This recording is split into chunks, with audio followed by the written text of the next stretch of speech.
untuk pola pengamanannya yang kami harus mulai intensif untuk memastikan bahwa pelaksanaan kegiatan pilkada nanti itu harus berjalan dengan baik.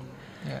Jadi seperti yang saya sampaikan dari awal tadi bahwa kita juga sudah memastikan bahwa rekan-rekan kita TNI itu mereka juga sudah siap untuk memberikan bantuan kepada kita jika ada peningkatan kondisi yang kita hadapi nanti pada hari hanya.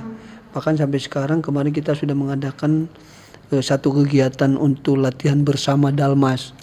Itu salah satu kesiapan kita untuk menghadapi pesta demokrasi tahun ini.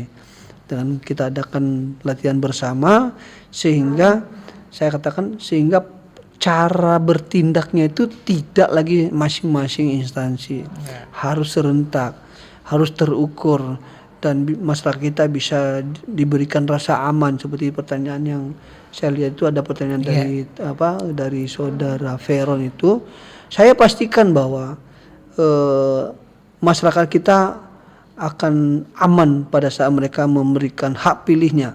Saya hanya menghimbau saja bahwa jangan sampai golput. Karena satu suara itu akan menentukan nasibnya daerah Sulawesi Utara. Satu suara. Sebab itu kita jauh-jauh hari sudah kita perintahkan sampai ke polsek-polsek.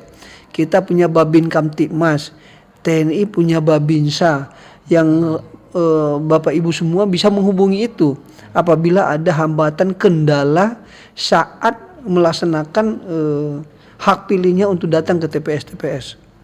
Hubungi saja mereka. Kita udah berikan arahan kepada mereka.